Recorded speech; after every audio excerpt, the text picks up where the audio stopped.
Dosage par émission de flamme du potassium dans un comprimé effervescent.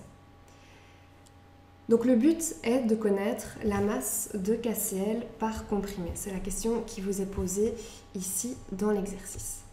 Pour ce faire, on va dans un premier temps travailler donc avec des comprimés effervescents, 20 comprimés qui sont pesés et réduits en poudre. La première information qu'on obtient ici, c'est que la masse de 20 comprimés, elle est égale à 35,6751 grammes. On va prélever une prise d'essai de cette masse. Donc la prise d'essai, elle est de 0,1338 grammes. Cette prise d'essai est dissoute dans 500,0 ml d'eau et 5 ml de cette solution vont être prélevés et amenés à 100 ml dans une fiole jaugée. L'analyse de cette solution donne une réponse de 73,9 au spectrophotomètre. On a réalisé ici une dissolution de notre échantillon inconnu suivie de plusieurs dilutions et on obtient la valeur lue au spectrophotomètre. Dans l'énoncé, à partir de 20 comprimés jusque la valeur lue au spectrophotomètre, ça concerne notre échantillon inconnu. À côté de ça, on réalise une solution standard. Cette solution standard est réalisée en préparant, donc en dissolvant 0,1912 g de KCl dans 100,0 ml d'eau.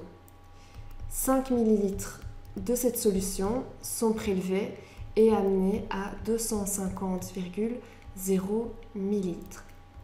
Cette dernière solution est utilisée pour préparer une droite d'étalonnage.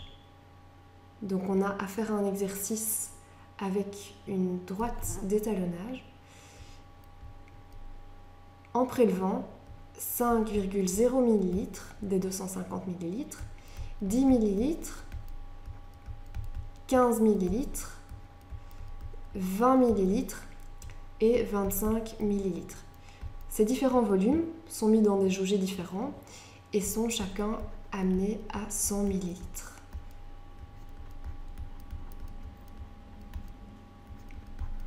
On obtient ainsi nos différents standards qu'on va nommer solution A, solution B, solution C, solution D et solution E. Pour ces étalons, les valeurs suivantes sont obtenues. Donc on a 20,3 pour la solution A, 40,1 pour la solution B, 60,3 pour la solution C, 80,1 pour la solution D et 100 pour la solution E. Et la question qui est posée, c'est déterminer la masse de KCl par comprimé. Donc on vous demande bien, faites attention à l'unité, on vous demande bien en fait d'exprimer la masse de KCl contenue par comprimé.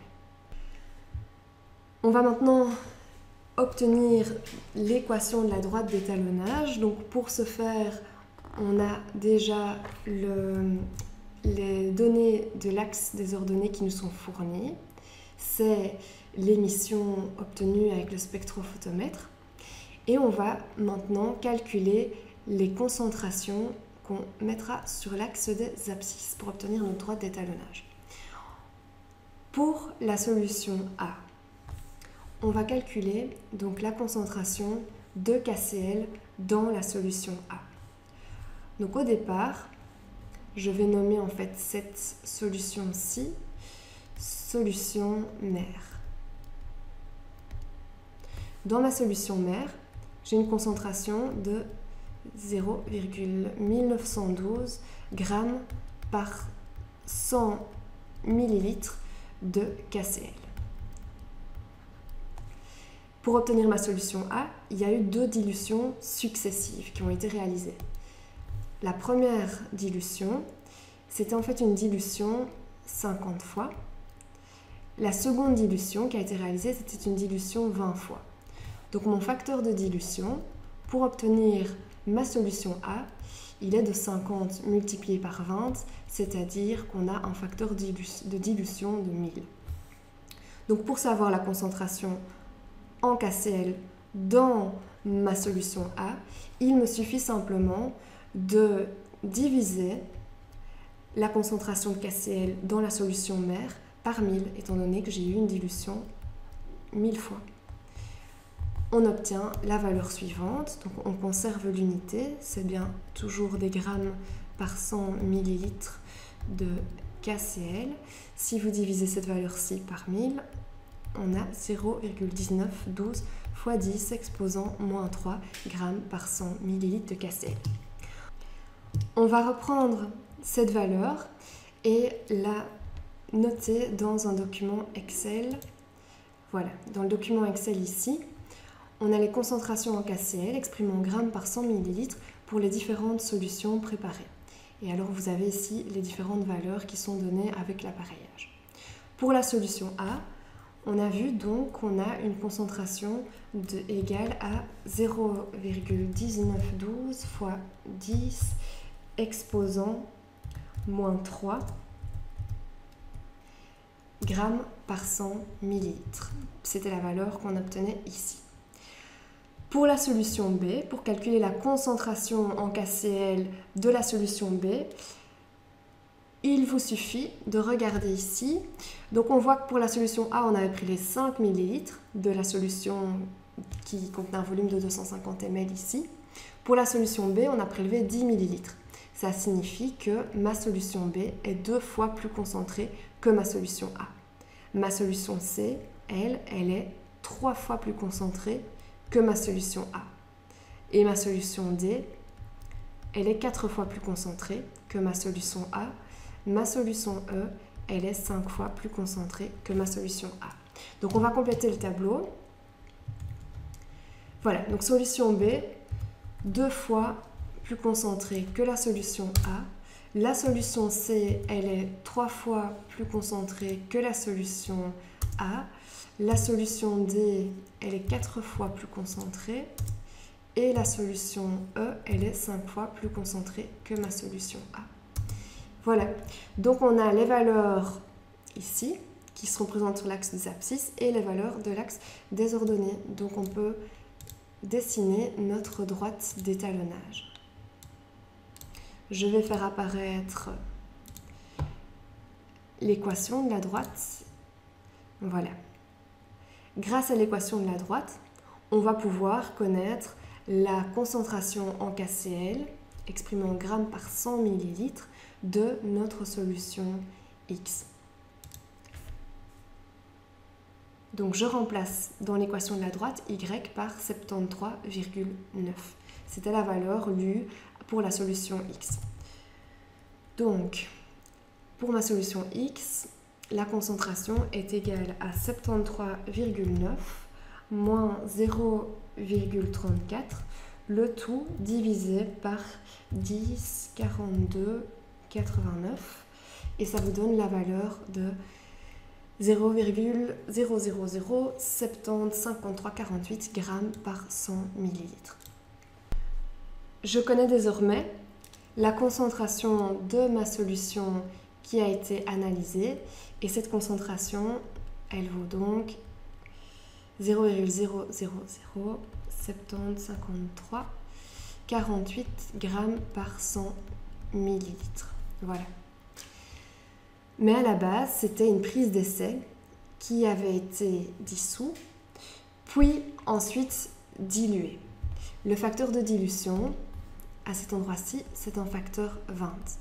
C'est-à-dire que la concentration de cette solution-ci, elle est égale à ma concentration ici, multipliée par 20. 20 étant le facteur de dilution.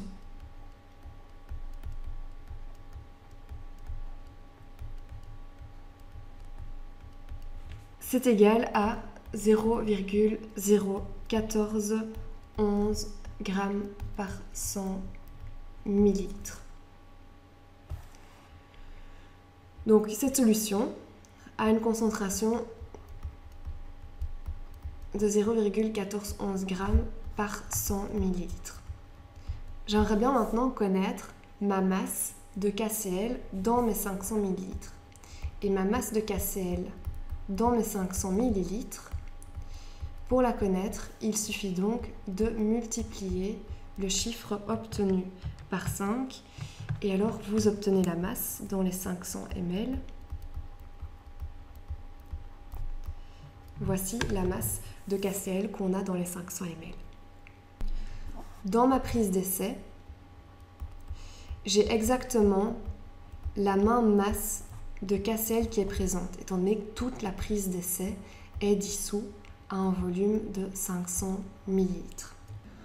On connaît la masse de KCl par masse de prise d'essai. On va calculer maintenant la masse de KCl par comprimé, pour un comprimé.